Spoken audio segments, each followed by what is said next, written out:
All right, you may be seated.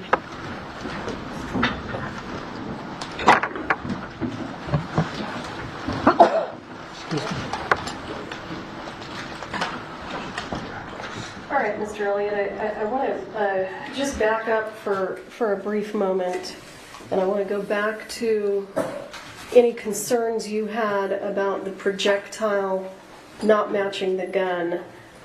I'm not sure that I fully understand what your concerns are in that regard. Would you articulate them for us again? Yes, I was referring to the concerns that a detective would have upon arriving at scene. You don't have at the time, the results of lab testing.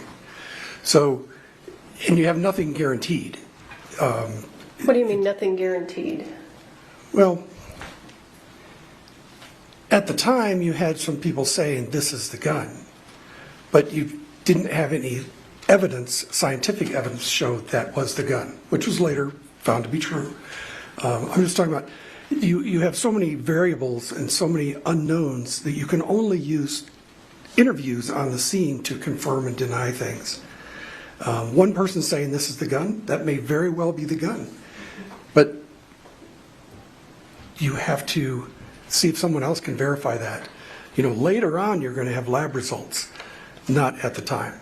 And that's what I was referring to, is at the time, at the scene on October 21st. So what's your concern then about the investigation that the Sheriff's Department did with regard to the gun? Is your testimony that after Ms. Gutierrez identified the gun to Lieutenant Benavidez and handed him the gun, there should have been more follow-up with regard to whether or not that was really the gun? Is that what you're saying? Yes, because she's not the one that handed the gun to Mr. Baldwin. There are people in between that process. So,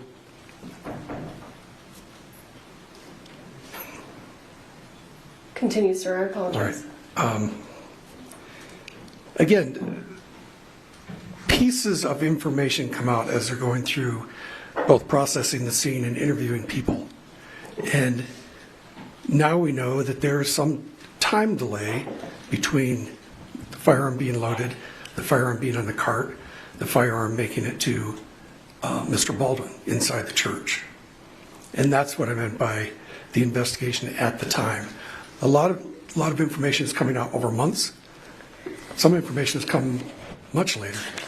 But you agree with me that Ms. Gutierrez handed Lieutenant Benavidez the gun and said, this is the gun that was being used, and when she said that, she had been identified as the armorer on the movie set. You agree with that? I do. And you also agree that, not surprisingly, that turned out to be the gun. You agree with that? Oh, I do, yes. So, any potential issues with regard to that specific concern of yours didn't turn out to be issues. There's no issue. You agree with that? This is the gun that fired that projectile. Correct, yes. Okay.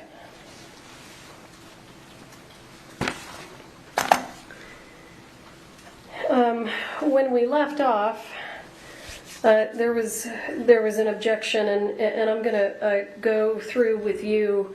You were talking about the ammo boxes. I think that was where the objection was.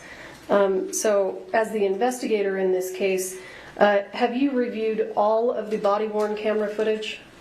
I have. There's a lot. So have I. Yes.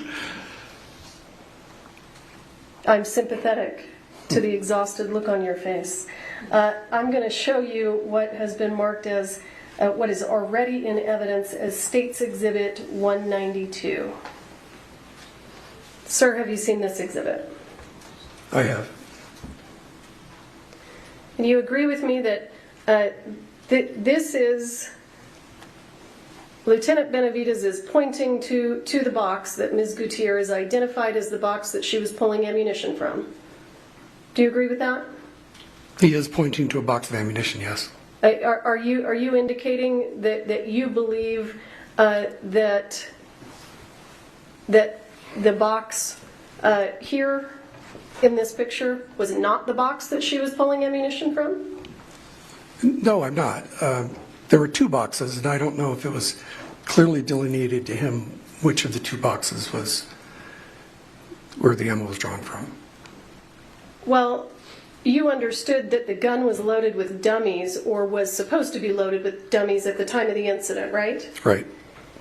And you also understand that this was the only box of dummies on the cart. You understand that, right? Yes. The other boxes were blanks, correct? Correct. And Ms. Gutierrez said to Lieutenant Benavides, "This is the box I was pulling from," right? Yes. You don't think that Ms. Gutierrez meant to say I was pulling from a box of blanks when the gun was loaded with supposed dummies, do you? No, I don't. Okay.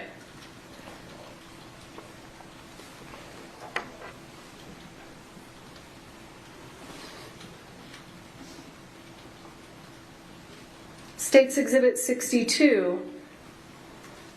Have you seen this photo?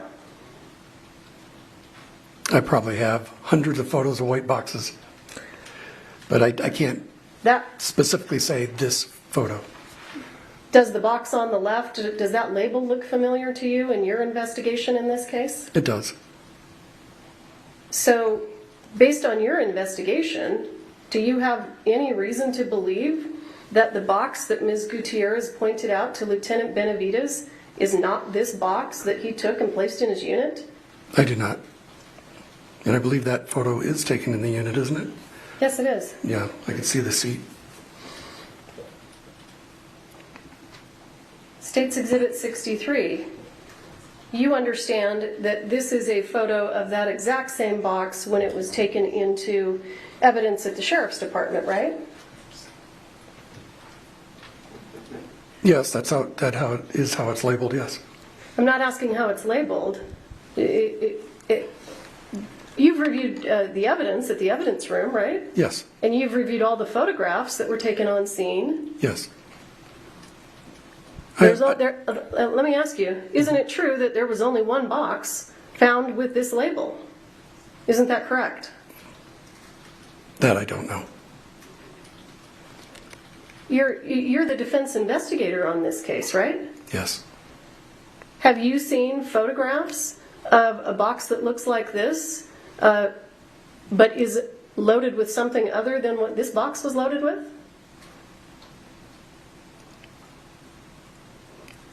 Sir, do you have any reason to believe that there were two boxes with this label that were taken into evidence? I do not know.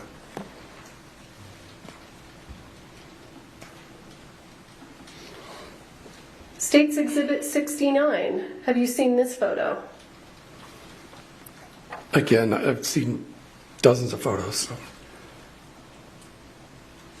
Well, you're here to give an opinion about the investigation on this case. Are you not familiar with this photograph? Specifically, no. Okay. Did you watch the interview in November that Ms. Gutierrez gave to Detective Hancock? I did. And do you recall during that interview, Ms. Gutierrez holds up her phone and says, "This is a picture of our dummies," meaning the dummies that she would bring on the set. Do you recall that? I do recall that, yes. Isn't this the photo that she showed? You don't know? Not at this point, no. Okay. You weren't watching the testimony of our expert, Mr. Hawks, when he laid the foundation for this and indicated that this photograph was sent from a contact in her phone named Dad Kula to her the day before the interview with Detective Hancock. Were you not aware of that? I was not, no.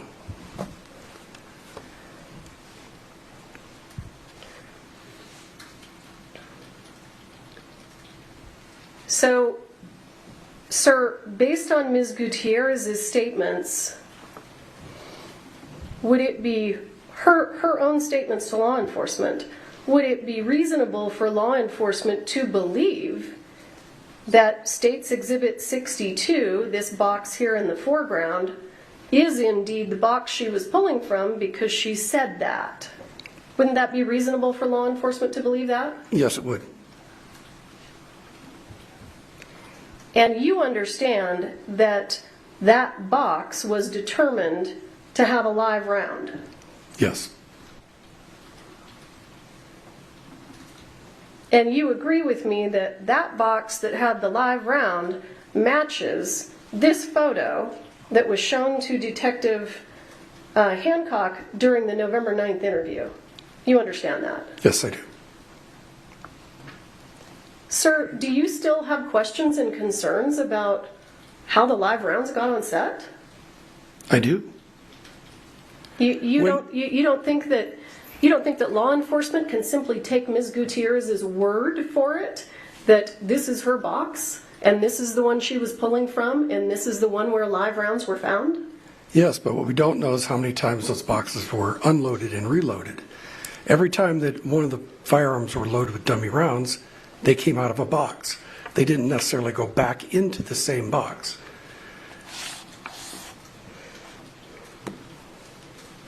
Do you agree with me, sir, that there are certain things in homicide investigations that just simply can't be controlled for? You agree with that? Oh, absolutely.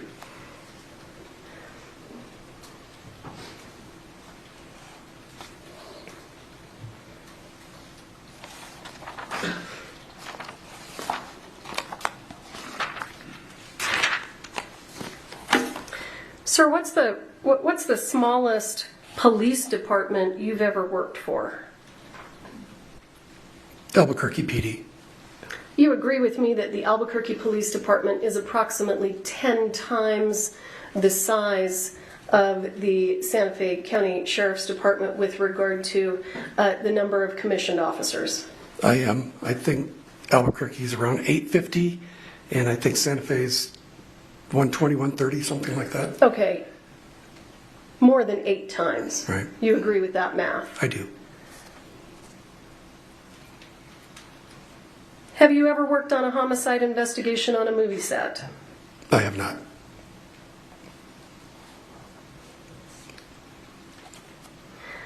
Do you agree with me that normally in homicide investigations, police aren't concerned with where the live ammo came from? This case is unique in that regard, isn't it? This case is unique from the beginning, yes.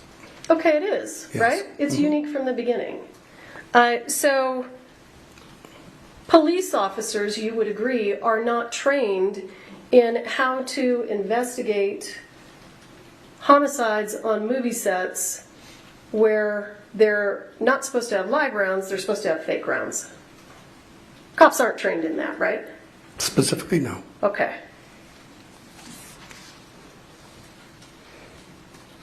And you agree with me, don't you, that Lieutenant Benavidez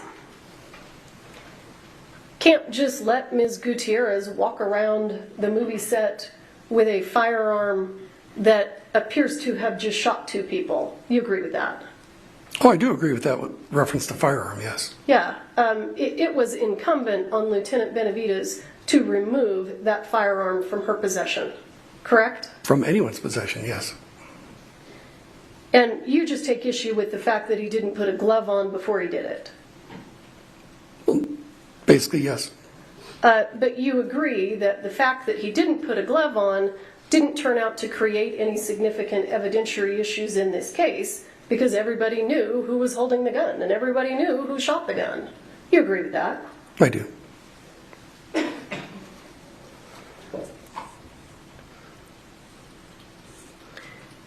And sir, you also agree with me, don't you, that a police officer's first responsibility is to save human lives, not collect evidence?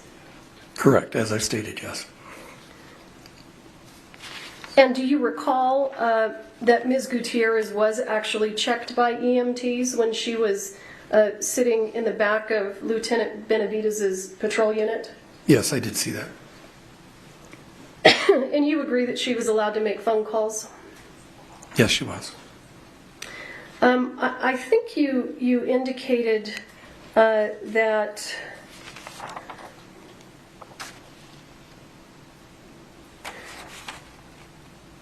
you talked a little bit about that Detective Hancock sort of took possession of Ms. Gutierrez. Do you recall the statement that you made in that regard? I do.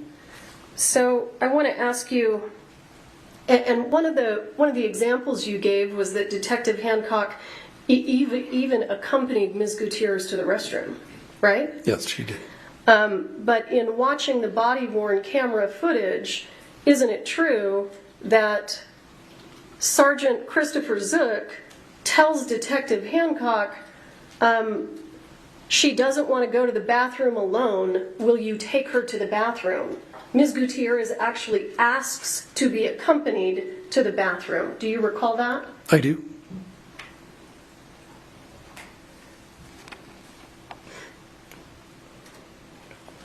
And do you agree with me that it was Ms. Gutierrez who asked to be placed in Detective Hancock's patrol unit? That wasn't something that the police just unilaterally did with her. No, she did. She did ask. Is there a problem with them granting her request that she be accompanied to the bathroom? No, but I didn't think that included going into the bathroom with her.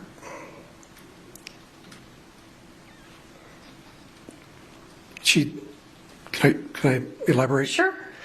I believe she stated something along the lines of she didn't want to talk to anyone from production. So it's kind of like if she was with Detective Hancock, she wouldn't be approached by any of her coworkers. I think that was her intention of being escorted. But I didn't think it included going into the bathroom itself. Well, she went into the bathroom and she had her back turned to Ms. Gutierrez. What's the big deal? Ms. Gutierrez asked for an escort. How did that hurt the investigation? Hurt the investigation? Yeah. It did not.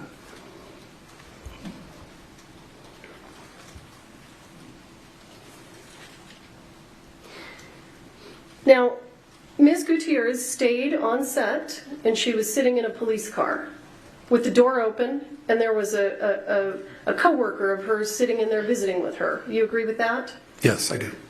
And she had her phone. You agree with that? Yes. She was allowed to make phone calls. Yes. She was never placed in handcuffs. You agree with that? Correct. So what's problematic about that? How was she mistreated by police? I didn't say she was mistreated. It was every appearance of not being free to leave. I based that on the fact that when Lieutenant Benavides would step away from his vehicle, he would tell a deputy to keep an eye on her. If she's free to leave and she's just sitting in the back of the unit with an open door, she should be allowed to walk away if she wanted to. It gives the impression that she is in custody when you're not free from constant observation from law enforcement. Well, but isn't it true that she seemed to be having a panic attack, and it was appropriate for Lieutenant Benavides, when he walked away, to ask another officer to keep an eye on her, to make sure she's okay? Isn't that true? At that time, she appeared fine. Did she? Is that a yes? That's a yes. So, was it your expectation that Mr. Baldwin should have been detained? Do you believe that they should have detained him? I do.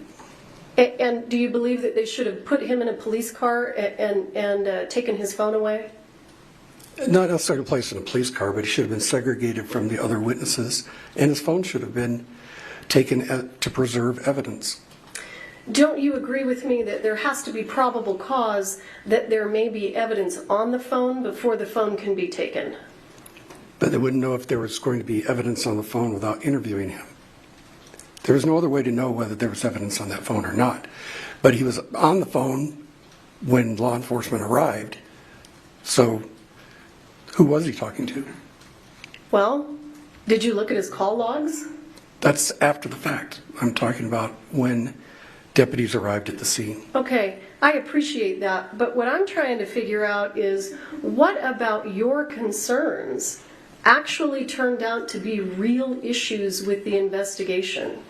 What evidence was missing or hidden by Mr. Baldwin? What evidence do you have? We don't have the full contents of his phone. Has the defense filed any kind of a motion in this case to try to get the full contents of his phone?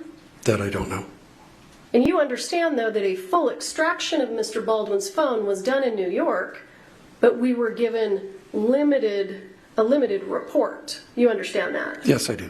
And you also understand that originally the same thing happened with Ms. Gutierrez. A limited report was generated from a full extraction, correct? Yes. Okay. And you agree with me that defense counsel is free to issue subpoenas and file motions to compel and do all of those things in a case if they feel that they're missing evidence? Yes, I'm aware of that.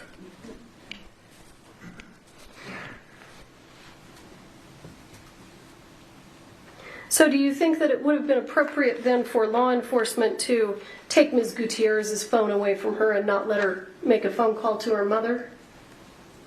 That can be monitored also. I've seen it done both ways. I've seen them taken away where they're not allowed to make any phone calls, and I've also seen where they've been able to make a call in the presence of law enforcement. Sir, generally in your experience as a law enforcement officer, do you usually continue to investigate an individual for a crime after you have, let's say for months, after you have been unable to develop a single lead that that person was involved? Do you need me to rephrase that question? I think I understand your question. You're saying, do you continue an investigation of someone that you have no information? Yeah, right. You looked, you executed a search warrant, you interviewed the person numerous times, and you just simply don't have any evidence that they were involved. At some point, don't they just not become a suspect anymore? I don't know if that's the correct phrase, but What your would be correct? your investigation is over. You've taken the investigation as far as you can go. Right. Right. So at some point with Mr. Kinney, they executed a search warrant, they interviewed him numerous times, and they didn't come up with anything. So what do you think they should have done to continue? At that point, there wasn't much further they could go. And, sir, are you aware that the FBI will not do DNA testing on rounds, whether they're spent or unspent? Were you aware of that? I heard about it in this case, but they have done DNA testing on casings, unspent casings. Well, weren't you present? Were you present for a pretrial interview of the DNA expert in this case? I was. And you heard her, during the interview, state that they won't do this kind of DNA testing, correct? I did. All right.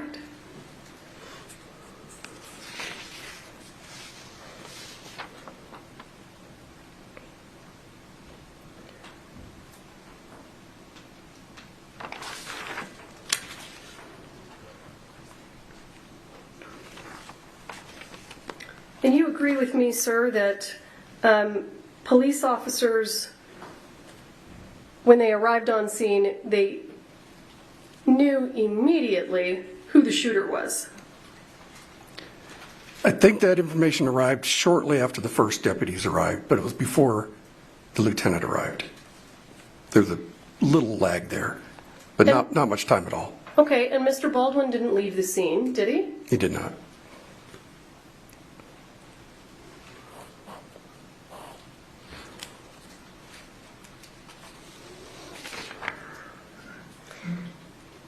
You testified on direct examination that there was a person who left the scene that was never identified.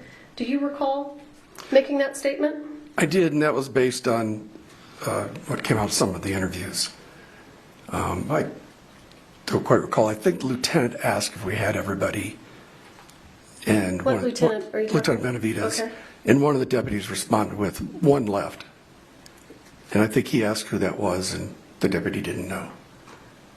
But you know, don't you? Because you interviewed him and you asked him.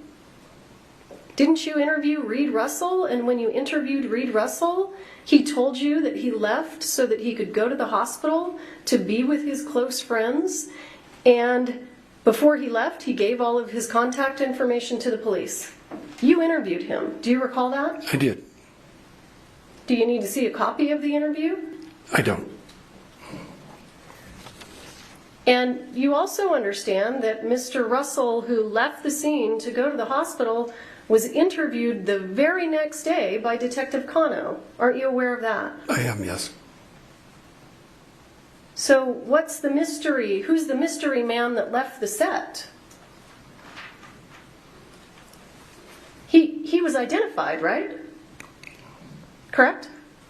Mr. Russell was identified, but I was never quite clear if it was the same individual. Even though you asked him and he said, I'm the guy that left the set to go to the hospital? Yes, but did he know he was the only one who left? All right. Yeah. Thank you, Mr. Elliott. I'll pass the witness.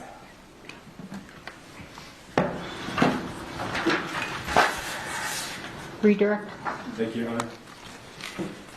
Mr. Elliott, you're aware from all your experience in law enforcement that it is the government's burden to prove in any criminal case, correct? And that burden never shifts to the defendant. That's correct, yes. So when you were asked earlier about why the defense didn't file motions and do subpoenas, isn't that law enforcement and the government's job to prove their case? Objection.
Mr. Elliott, do you recall that question?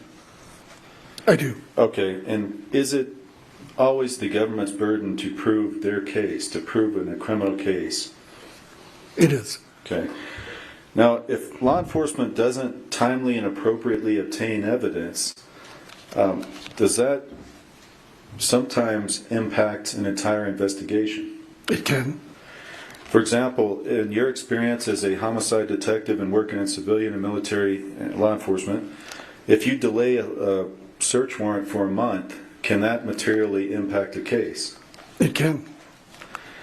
And in your experience, have you seen times when there's been that kind of delay where evidence goes missing?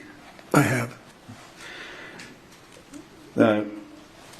You talked earlier about the FBI and other cases you had been aware of where they had obtained DNA. You did not expand on that. Have you been aware of other cases in which the FBI has searched for DNA on casings? The Las Vegas shooting.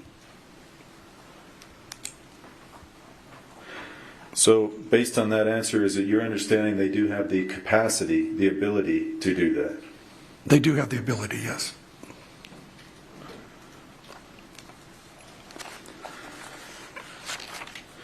Earlier you were asked a series of questions about, I'm going to categorize them as no harm, no foul.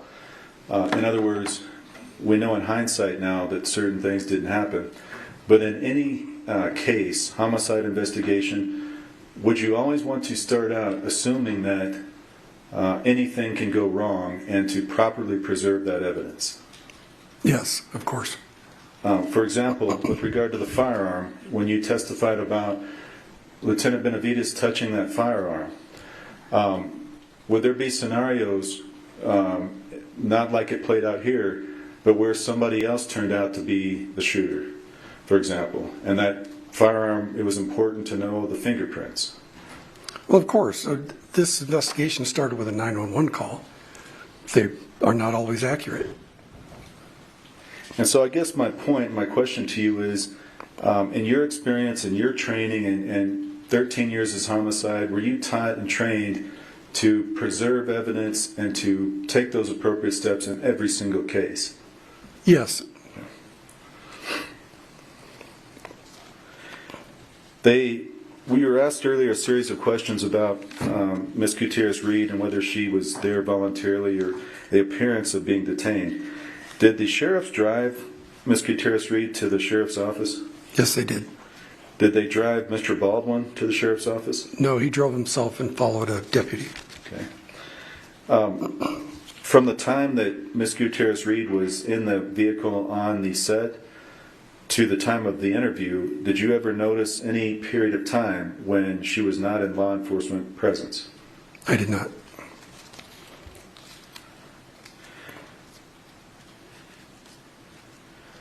With regard to the questions about items and boxes on the prop cart that you were asked, the 2 boxes, is it clear to you from reading the reports, everything that you reviewed in this case, what items Sarah and the other 2 individuals may have removed from the prop cart and taken to the prop truck? No, it is not clear to me. And based on your entire review of the whole case, has there ever been any follow-up or any information you've received that would have clarified that, what they took from the prop cart? No, a vague, couple long guns. I think 2 revolvers, they do know who they came from. And other items that I don't know of. One last question. If law enforcement delays, if they do not conduct a full investigation, it's possible for the defense to lose out on evidence that may have been exculpatory? Yes, there is. I have no further questions. You're excused, thank you. Next witness. Your Honor, we call Frank Kuski.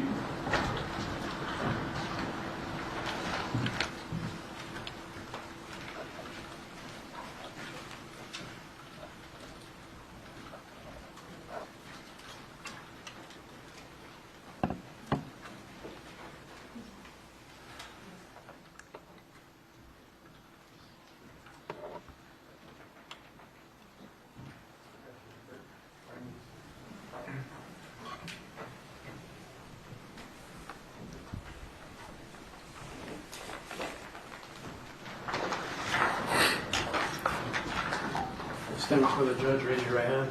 Do you swear or affirm under penalty of law that the testimony you'll give in this case will be the truth, the whole truth, and nothing but the truth? I do. All right, have a seat talking to the microphone. Thank you.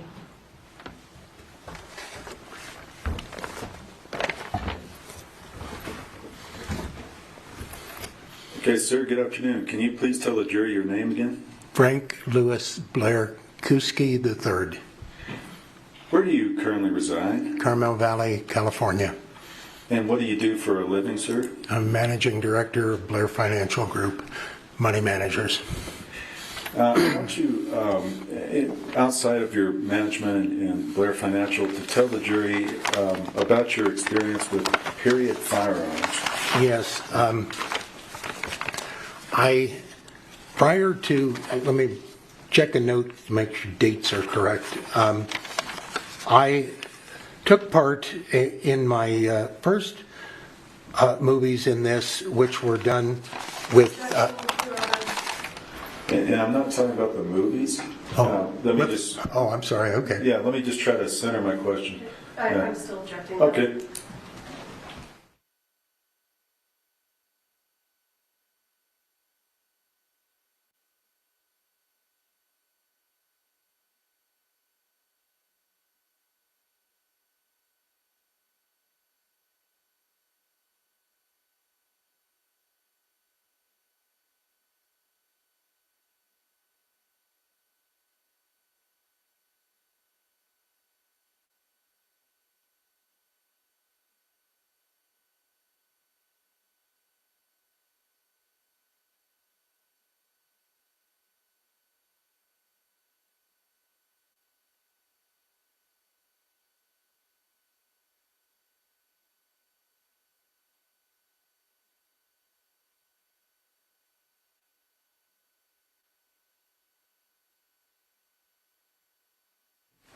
Okay, Mr. Kuski, if I can just direct that a little more, I want to go just give the jury an overview of your experience with firearms, and not necessarily getting into movies yet, but your experience with firearms and period firearms, and how you obtain that familiarity. Do you wish for the long explanation or the short? No, the short. Short's always better.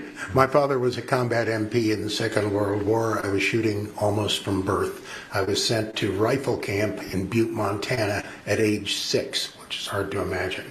I grew up around a hunting family. My grandfather was a big-time hunter. I grew up hunting deer and pheasants with my uncle in the forests of Ohio. I had Ohio and Indiana and Pennsylvania hunting licenses ever since they were required. I was a member, I was a Boy Scout Riflery Merit Badge winner. I worked, was a member of the Kenyon College Rifle Team. Following graduation from Kenyon College, I took up firearms in a very serious way, beginning collecting and shooting. I was trained by Louis Tenenbaum, essentially right out of college, who was a member of the U.S. Army Marksmanship Unit, who thought I was worth taking his time with that. I appeared in a number of little television shorts and things like that through that time period. And when I really got going on primitive firearms, and I won't even talk about self-defensive guns at this point, I was trained in combat guns. I first appeared in the George Washington television miniseries in 1984, and I was assigned my role as a surveyor in the wilderness, and of course I had my first real flintlock in my hands at that time. I, during the earlier times, had shot a lot of primitive weapons, primarily flintlocks. Black powder stuff, was very interested in that. After that, I got going and I joined a group called the 1st American Regiment in 1985, which was the premier late 18th century, early 19th century reenactors for military reenactment. And during this time, and I believe you have a nice picture of me firing cannons, I became a sergeant of artillery doing reenactment big time. And in that capacity, I appeared in lots of movies. I fired artillery. This is 18th century artillery. I fired at the 1812 Overture with Cincinnati Symphony in various performances in big stadiums and things. I also sorry for the cough. I also answered questions for NBC Nightline fairly routinely on weapons identification because, of course, I'm fairly good expert in Russian weapons and one of the largest collectors in the United States. I took part with 1st American Regiment in many, many, many different film productions, television productions, that sort of thing, which were done by PBS and I believe the History Network. These were shown at the time on television and also became educational movies, programs. They sold the rights to us, charging with bayonets to all kinds of ad agencies. Okay, let me stop you for a second, because there's a lot of information. And, well, I'm sorry. No, that's okay. But I want to ask you, in the course of that, and you've had a whole lifetime, is that fair to say? Yes, it is. Of gun. Have you been a collector also of period type weapons? Yes, very much so. Okay. Are you familiar with the revolver in this case, the 45 long Colt? Absolutely.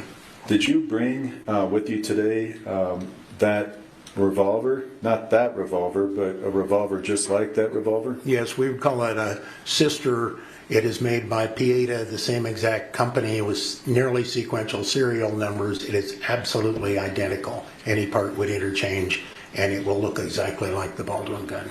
Did you also bring a replica gun with you? Yes, I did.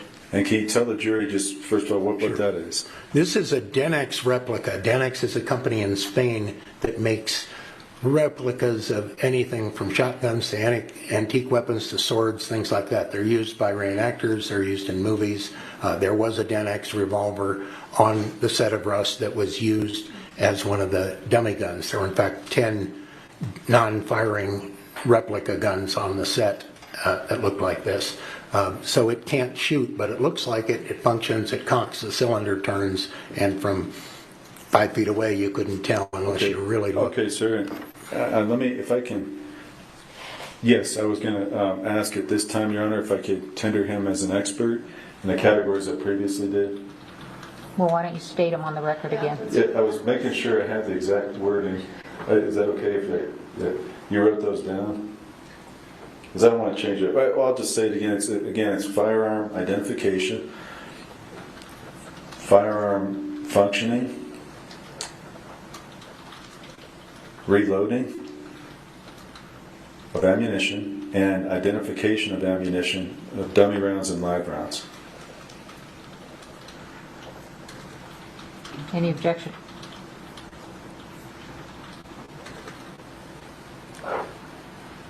No objection within the confines of what we discussed at the bench. All right, thank you. Yes, I understand. So, sir, if you will, I'm sorry. For these specific areas, subject to the ruling up at the bench. Thank you. Yes, Your Honor. Sir, if you will, if you could, however the deputy handles this, but if you could retrieve the firearms from behind you. Do it in public, and I will clarify that it is not loaded. Okay, the first is the real. Mr. Kuski, are you able to take the cylinder out so you can show everyone also that it's unloaded? Yes, I can. Okay. There's something important. And here is a Gen X revolver. So, Your Honor, I'm going to object. All right, first of all, everybody's nervous because you have not demonstrated to us that they are unloaded. So before you start showing us the weapons, make sure they're unloaded, including that one that you just touched.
Okay, Mr. Kusi, I want to make sure that, first of all, the Denix is the replica that's non-firing. That is obviously clear, it cannot fire, correct? Yes, I wish to demonstrate. that- Okay, but, and just, let me lead the questions. The other Pieta, you cleared the deputy, but I want you to be able to take that cylinder out so we can show everyone it's clear. Is that, Absolutely. okay? Gun is pointed in a safe direction. Now, if we can get this pin out, the cylinder is retained by a pin. Once that pin is removed, the gun may be put in a partially cocked position, the cylinder may be pushed out, and again the barrel's safe. You can look right straight through it. Sir, would you take that and show them all? It's empty. Is that acceptable? It's up to the court. No. Yes. Okay, No, the no. deputy is not involved in this okay. case. Okay. And so, It is empty. I demonstrated it's empty. okay, okay. May I return it to the Yes. firearm?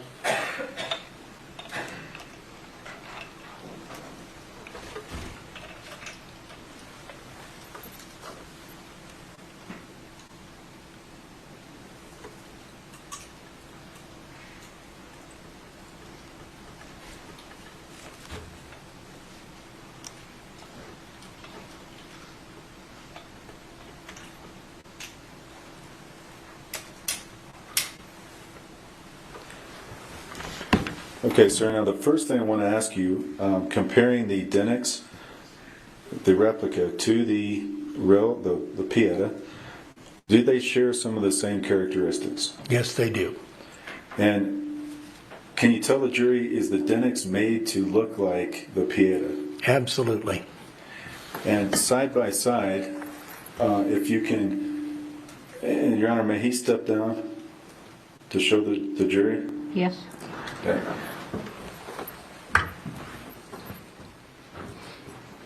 Sir, if you can show them the Pieta and the Denix side by side, just so they can see. This is a Denix. It is a replica, totally unfiring with a block barrel.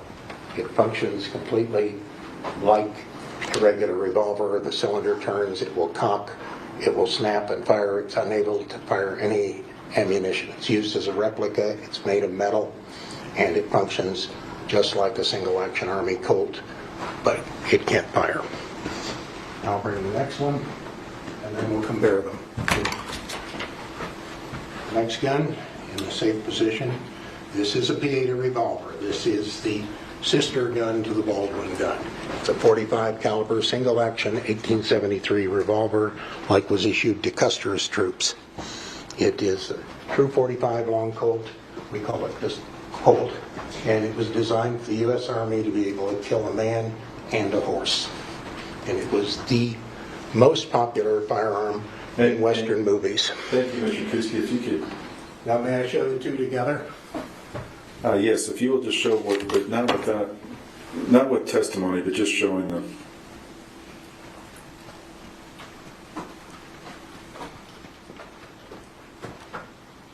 I'll reverse them.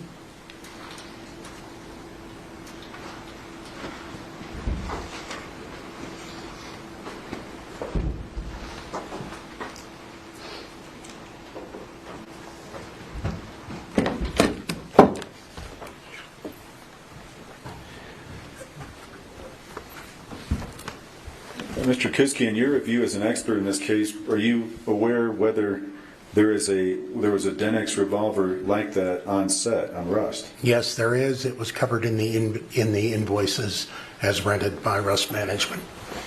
Now, not demonstrating at this point, but can you tell the jury, based on what you just showed them on the Pieta, how you safely decock that firearm when you get it cocked? You wished me to pick up the gun and show how it is decocked?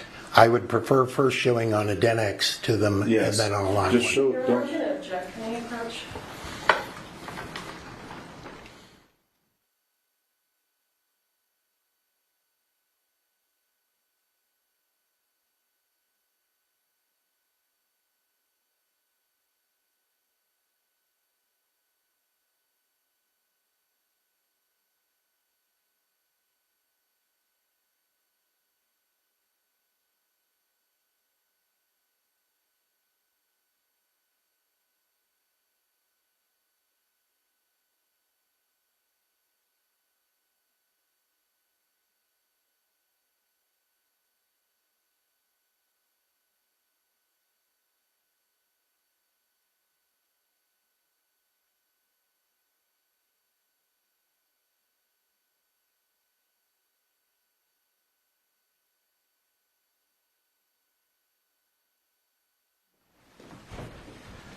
Okay, Mr. Kuski, if you will, using the Denix, the replica, demonstrate that the cocking and proper decocking of that weapon. Yes. This is one of the primary things that an individual must be trained in to safely cock and decock a Colt revolver or a replica. Now first, the finger has to stay off of the trigger and outside of the trigger guard, no matter what. That's the essential rule of safety. The firearm is cocked with your thumb, you see. Finger's still outside of the trigger. No one touches any trigger. This is now a gun capable of being fired. Now, the first thing I do here is put my thumb on top of it. If I'm not real strong, I put two thumbs on. Notice my finger is still completely off the trigger. I then slowly, gently pull the trigger and lower the hammer onto the cartridge. I then back it up to its safe position. Now I will demonstrate the same thing exactly with a real P8 revolver. Okay, we have P8 safely aimed. My finger is off the trigger. You can see this is where it has to stay. If your finger's in there, you can't decock safely. Now, again, we cock 1, 2, 3, 4. C-O-L-T, the clicks. This is a cocked, ready to fire revolver if it were loaded. My finger must stay out of the trigger guard and on the side. Now, I put my finger in, but I don't put it in until I put my thumb here. Even putting it in before, like that, would cause it to fire perhaps. Now, I'm holding the hammer back. I can feel the spring. Everything's safe. Now my finger goes on the trigger, pulls the trigger, slowly lowers to a safe position without snapping, and then pulls back to the safety notch, which removes the firing pin from the cartridge. Notice my finger's out of there again, not that the gun is cocked. And that's the only decocking. A guy doing this experience can do it with his thumb, because this is all knurled here, so it can't slip. Finger's out of there. I decock safely. Okay, thank you, sir. Thank you for demonstrating that. And I wanted to ask you, with regard to that operation, in this particular case, we're dealing with a movie set, obviously. Yes. Do the general rules of firearm safety, including the demonstration you just did, do they apply equally on movie sets? Absolutely. Okay. Now, in your work as an expert in this case, reviewing all the information, did you agree with Mr. Haig's conclusion regarding violation of some of those safety rules? Absolutely. Okay. Now I want to ask you, I want to switch topics. I want to ask you about reloading. There's been some testimony about an inertia puller. Yes. And if you could tell the jury what an inertia puller is.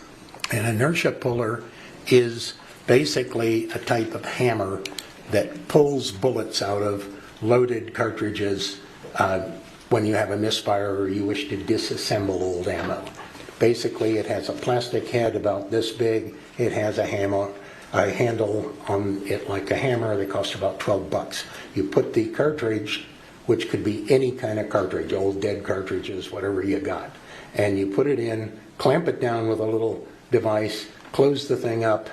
There'll be an empty space underneath, and there'll be a ring here holding the cartridge in metal, and you bang it on a table, and the bullet is pulled out. The bullet, remember, is the lead part, not the case. And the bullet will fall out. If there's powder, that will fall out as well. You then get a bullet, ka-ching. You have powder, which you can pour out, and you have a case, which may or may not be live primed, or maybe a good primer, maybe a rechargeable case, maybe anything that happens to be there. Okay, so Mr. Kuski, if you wanted to reload a round, let's say you want to convert a dummy round to a live round, what are the steps in the reloading process? Well, this is really extremely technically difficult, and the way it begins is you have to have, suppose it is a dummy. This is a beat up old piece of old brass that happens to have a dummy bullet in it. It has a dead primer in it. So what you start is you pop out the bullet. You see there's no powder. Now you turn over the case, put the bullet aside. The case is filthy. The case is all grody and nasty from sitting around. It has to go in a machine called a tumbler. Every reloader worth his salt has a tumbler. It's about this big. Sometimes it's a ball, sometimes it's a drum. It's filled with generally powdered walnut, and it's got a motor, and it spins and spins and spins as a polishing machine. And at the end of that time, you come out with brass that looks somewhat better than it started because it's knocked off some of the crud. You then wipe that down smooth. You then have to have a tool which is called a reloading press. I have a photograph, if you wish to see, of a reloading press. Would that be acceptable? We can actually, if you can finish. Well, let's go the finish. process, yeah. You then have a reloading press. The reloading press, as one of its functions, is to get that old dead primer out. Remember, the primer's in the little hole in the bottom of the brass you're holding. This press has a big lever. It has a special pin designed for that cartridge to remove the primer, because if it went the other direction, you'd bang the cartridge up. But there's one more tool you must have, and that's called a shell carrier or a little shell holder. And that's sized exactly for the diameter of the rim of the cartridge you're going to take apart. So a 45 couldn't take a 380 or something like that. Has to be a 45. Slide in that so it holds it completely solid. Put this in your press, line it up over the top, and pull. And when you pull, that pin will drive out the primer. Ka-ching. Now you've got a case with no primer in it. It's shined up as best as your material can do. Now we get to the good part. You have to put a new primer in. First, you have to have a new primer, and they're very, very hard to get in much of the markets because they've been just grabbed up.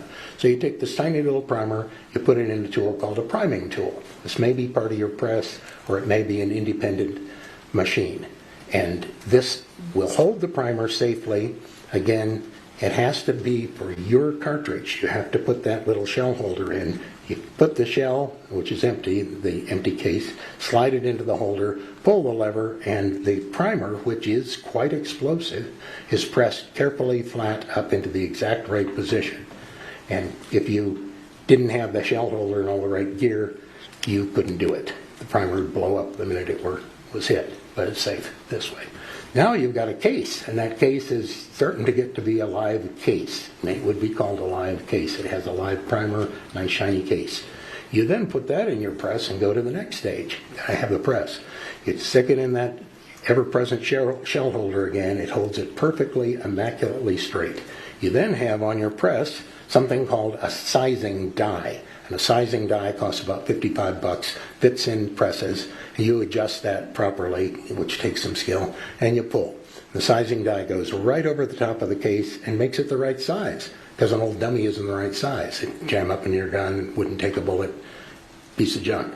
Once it's sized, there's a little ball inside, pulls it up, and that very neatly expands the top of the case. And without that expansion, you can't put a new bullet in. So now we've got a nice expanded case with a nice live primer in it. Looks pretty darn good. It's all sized to the right size. The mouth is expanded.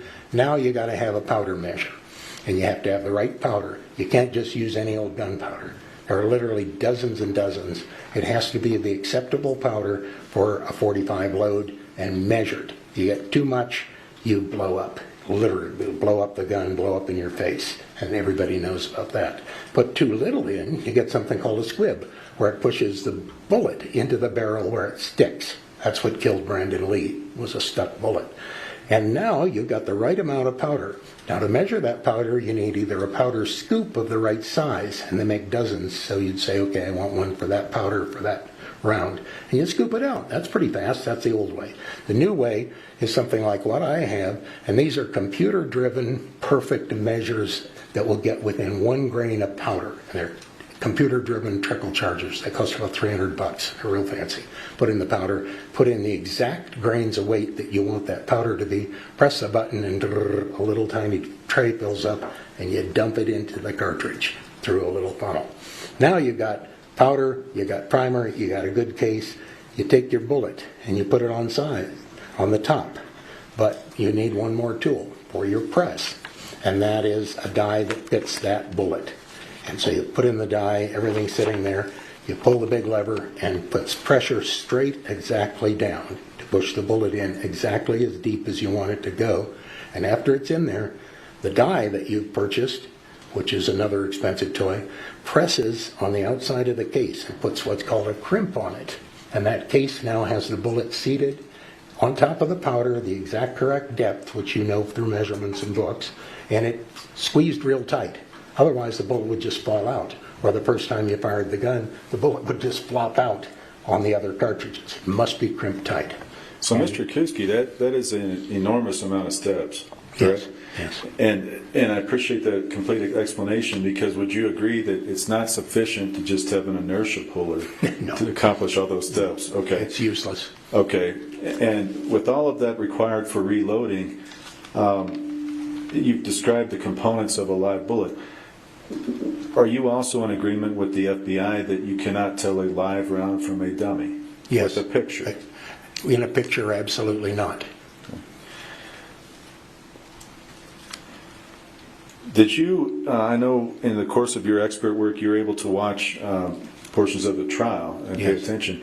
Did you see in any of the videos or any of the pictures any of this type of reloading equipment you've been talking about? Well, I believe in Seth has a tumbler, I think I saw in the back, which is what you polish up brass with for reloading. I saw... Action Foundation. I'm sorry, Your Honor, I'm having an issue with my shoe. Pardon me.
Sir, let me ask you on a different topic with regard to the dangers of intermixing live and dummy ammunition. Can you tell the jury if those are stored in the same place, or is that potentially dangerous? And I will object if we can approach, please.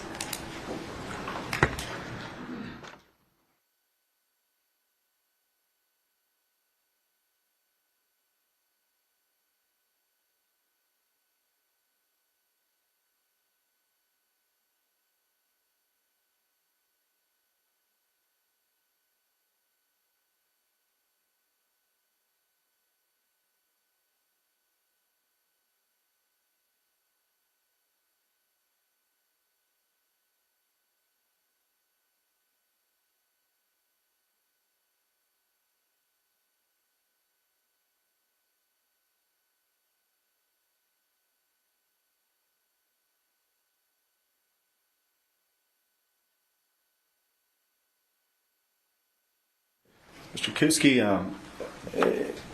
do you regularly, as a gun collector, gun owner, everything, do you regularly have interaction with different types of ammunition? Yes, I do.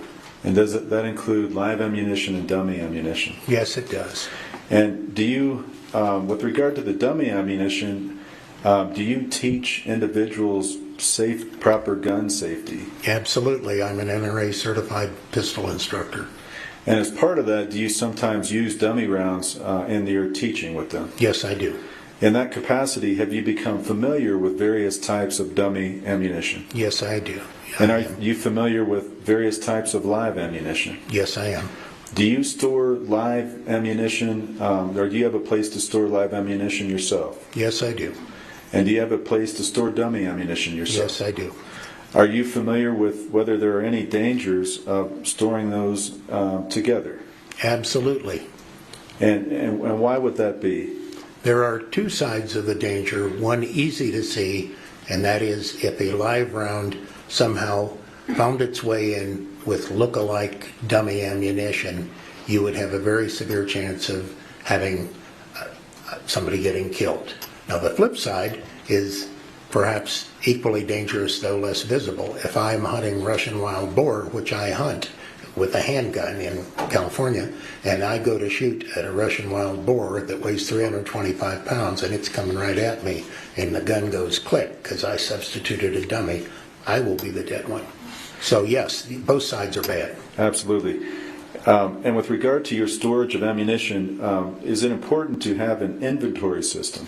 Yes, I have a inventory system for all my ammunition, all my powder, all of my reloading, which goes into dozens of different kinds of rounds. And in the course of your reloading, did you become aware that in 2021 timeframe, was it difficult to purchase primers? Yes, we called the great ammo shortage, and there was, for a variety of reasons, a huge run on ammunition. You couldn't get primers to reload. You know, they just didn't happen. You couldn't get them. You go to the store, couldn't get them. You couldn't get even 9mm ammo. You couldn't get almost anything. The store shelves were emptied out. People were hoarding powder. Even my long-range rifle stuff, I couldn't get powder. So yes, that was called the great ammo shortage, and to a certain extent it still goes on. Now, during your course as an expert in this case, you heard Mr. Haig's testimony. Do you agree with his conclusion that the live rounds found on set were reloads? Yeah, well, hand loads. Hand A loads. reload means that it's an old case reloaded. He was very... Objection. Let's approach.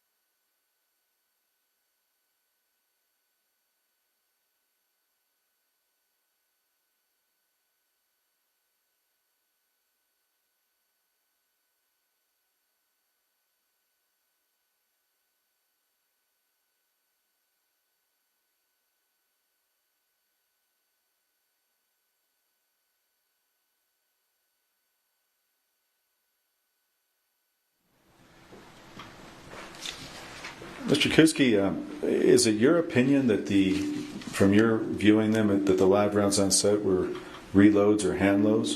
Yes, it is. And would you explain what you saw, the quality, were they lower quality in your opinion? Lower quality than what? In terms of like a store-bought round from a major manufacturer or something like that, or do you have an opinion on that? Well, I believe they were less consistent than that of a major manufacturer.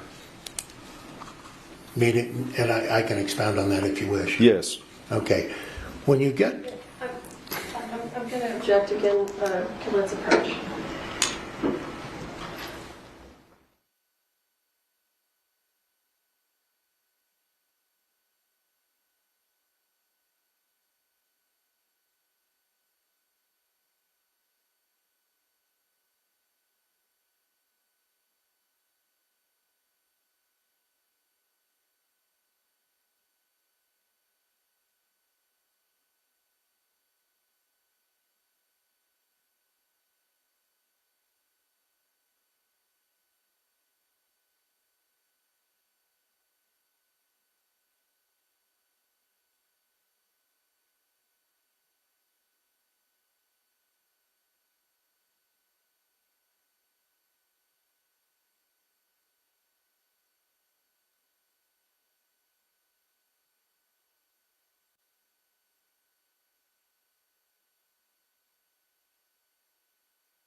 Okay, Mr. Kuski, so your opinion is that these are hand loads? Correct. Okay. Now, you understand also as an expert in reviewing the information in this case, there are a variety of different types of dummy rounds on set? There were a variety? Yes. Okay. And did that include some that rattled, some that did not rattle, and some with a hole in the side? Yes. Okay. Did you also review evidence in this case of Mr. Baldwin not only being dangerous at the time of the actual tragic shooting, but dangerous at other times on set? Objection.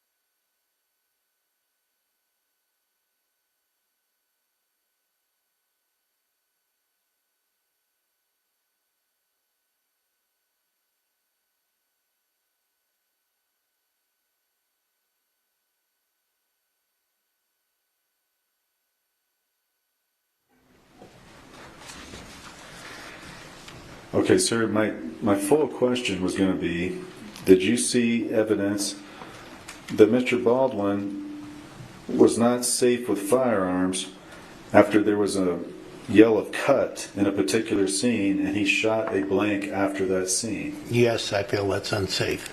Okay.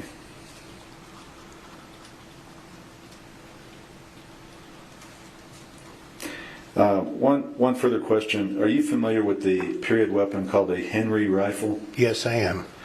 Are you familiar whether if that is loaded or unloaded at the bottom of that rifle, whether somebody could see whether there was rounds at the bottom of it if they're just looking? Yes, a Henry. May I go into Yes. detail? A Henry rifle is the predecessor to the Winchester. Mr. Henry actually invented the Winchester. It is a rifle with a very long barrel, doesn't have a handguard under, which was a problem. It's loaded from the top in a kind of a weird way, and the ammunition, the cartridges are dropped into a long tube where a spring pushes them down. One of the biggest disadvantages, and this was in the Civil War, is it has a long open side on it, beneath the barrel, where you can actually look in and see all the loaded cartridges. Now they thought that was a really good deal until they got in the mud of the trenches and the cartridges were all jammed. Right now, if you look at a Henry, anybody who knows anything about Henrys looks at that Henry and says the whole side's open and you can see ammunition in there, dummies, whatever. And if you don't have that, they're going to be laughing because it looks like an empty rifle. Finally, sir, the last question I want to ask you, with regard to, there was some criticism in the trial, one point of Ms. Gutierrez Reed holding a shotgun with it pointed in front of her. And is there, do you have an opinion on that with regard to, for example, military drill? Yes, I do. Objection. I don't drill.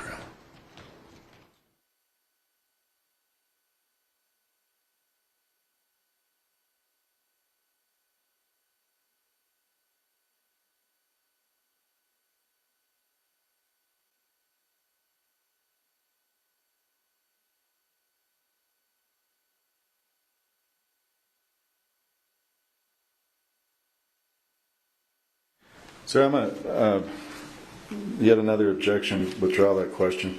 And that's all the questions I have. Cross-exam.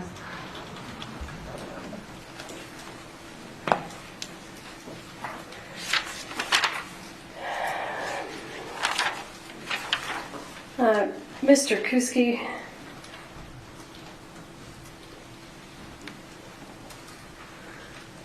do you agree with me that basic gun safety requires that the handler of the gun not point the gun at anyone? If it's a real gun, yes.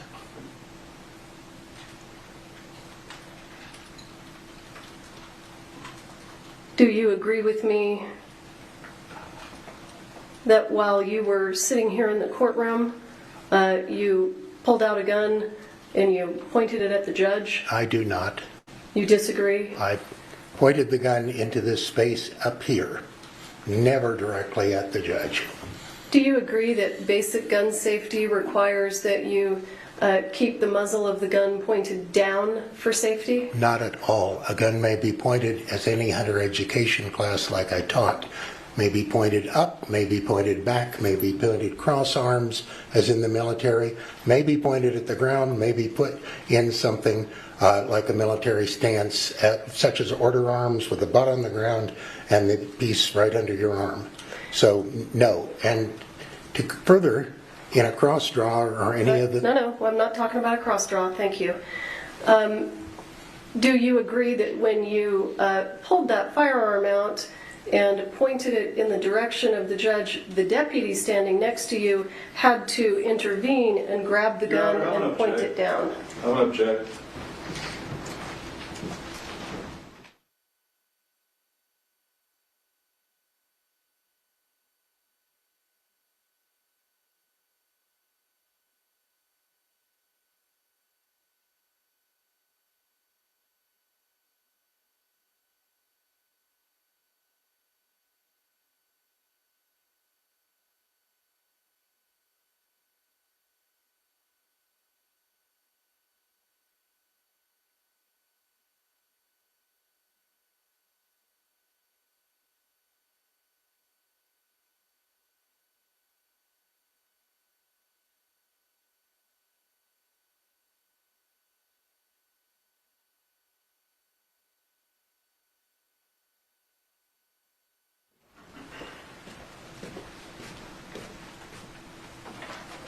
Mr. Kuski, have you ever been qualified as an expert in firearms safety in a court of law? No. Have you ever worked on criminal cases before? Yes, I have.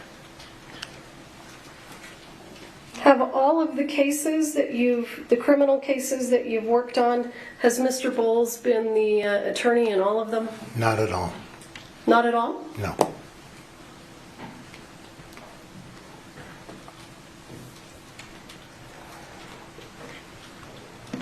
Give me a moment, please.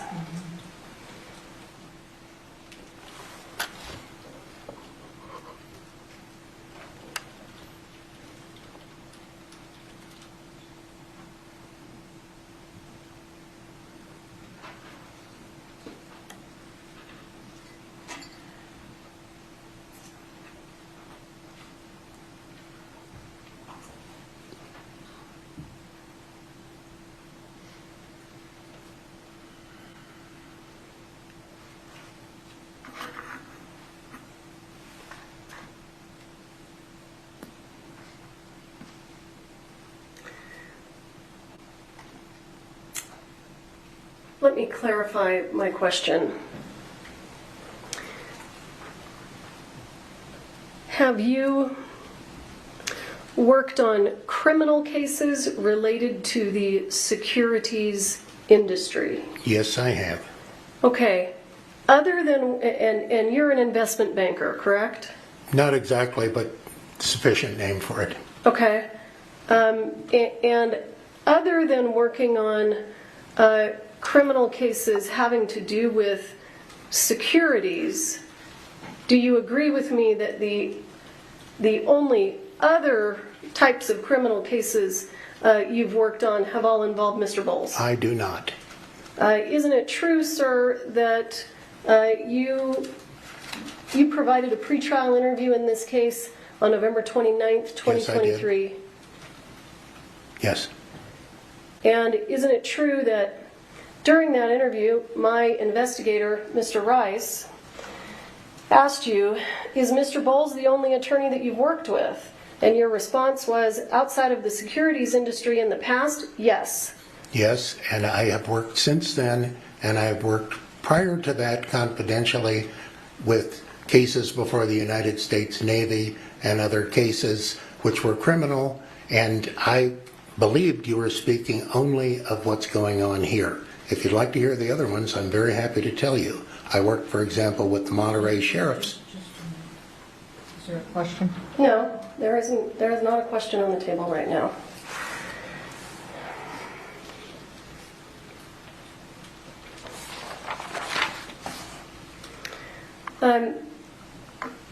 You gave a lengthy description about how a person could turn a dummy round into a live round. You recall the testimony that you gave moments ago. Yes. I want to talk to you about doing the opposite, okay? I want to talk to you about taking a live round and turning it into a dummy round, Okay. okay? Do you agree with me, sir, that the first step is you would place the live round in the inertia puller and smack it so that the projectile separates and the powder comes out? Yes. And at that point in time, you are left with an empty casing, a projectile, a pile of gunpowder. But the problem with your casing is that it still has a live primer, right? That's right. So in order to make the primer inert, you can take that empty shell casing with that live primer, you can put it into a firearm, and you can fire it. Correct. And now I've made the primer inert. There is another way if you wish to hear. No, I appreciate you, though. But Thank you. Yes, I agree. You agree that what I'm saying, it can be done. Can be done. And then after I've fired it and I've heard the pop, knowing that the primer has now been made inert, I can take that projectile and I can just put super glue on it and stick it back into that casing. Well, you couldn't normally without expanding the case. That's what I was talking about when you do a sizer. You could expand the case with a sizer, because what's going to happen in many cases, and I can't say every one because I've never done super glue, is it's very difficult to get a bullet into a case that hasn't been expanded and sized. You could try it. I can't guarantee it'll work. Sure, I mean, you can take the empty shell casing and you can put it on top of a projectile, and you can take your inertia puller or a hammer and just tap it down. An inertia puller is made out of plastic. It is not for tapping anything down. But you could take a hammer, but what's very likely to happen is you'll bend the case beyond all use and recognition, and it can't fall in. That's why you expand cases in the process. You could try it. I've never beat in any bullets. Some bullets are very, very hard, some are soft. So it is possible with a soft lead bullet that you could maybe not bend your case and maybe not shave off your bullet. Possible. And isn't it true, sir, that the live ammunition found on the set of Rust in fact had soft lead bullets? I didn't measure the lead, so there's something called a... Well, hang on. I appreciate your response. In fact, sir, you have never actually viewed the live rounds that are in evidence. You've only seen pictures of them, isn't that correct? So you haven't taken them and looked at them, right? No, I've taken all the pictures and looked. That's it. Okay, but you watched the testimony of our expert, Mr. Haig. Yes, I did. And isn't it true that Mr. Haig testified that the projectiles from the live rounds found on the set of Rust were soft lead? I didn't hear soft, but lead, certainly. They weren't copper jacketed, correct? No, not copper jacketed. And he also testified that because they were lead, and lead is a soft metal, that's the reason that that projectile became so damaged when it went through Ms. Hutchins and into Mr. Souza. Absolutely, that's called ballooning. All right, thank you, sir.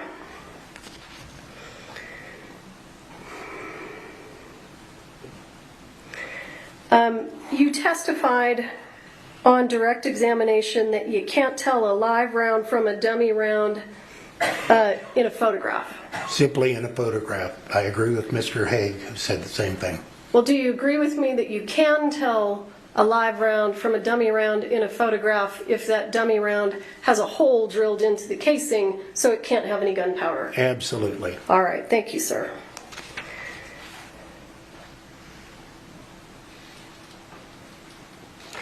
And in your review of the case materials, sir, you understand that live ammunition from PDQ Props was sent to the FBI, and it was determined to be substantially different than the live rounds found on the set of Rust. I do.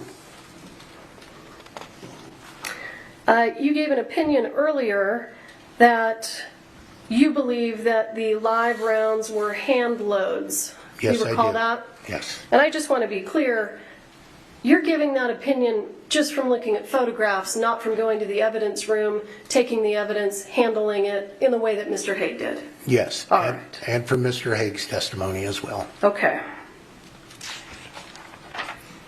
I'll pass the witness. Your Honor, I don't have any follow-up questions. This witness is excused, thank you. May you help me with these?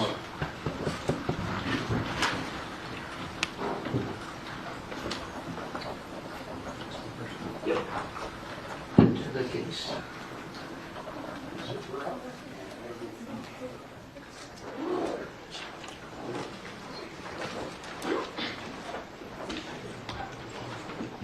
And the next. Goes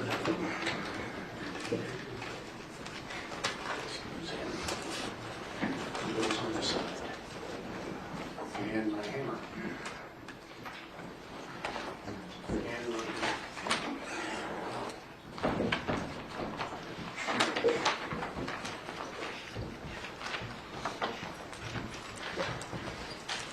Counsel approach.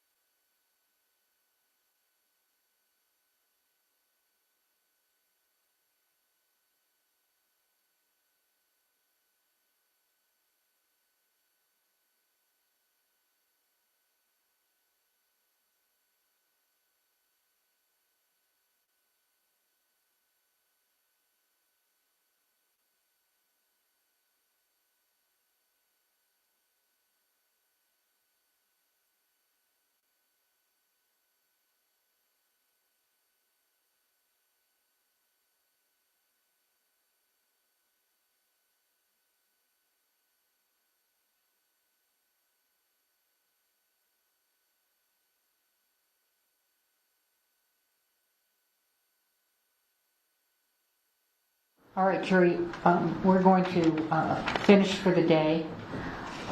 You can expect closing arguments to commence tomorrow morning, not right away. The defense is still putting on their case, but when the defense is finished, then we will do closing arguments, and they anticipate that it will be sometime in the morning that we will get to closing arguments, okay? So please don't talk among yourselves or anyone else about the evidence received here in court. Don't do any research or online Googling about the Rust production or this trial. Thank you. We'll see you at 8:30.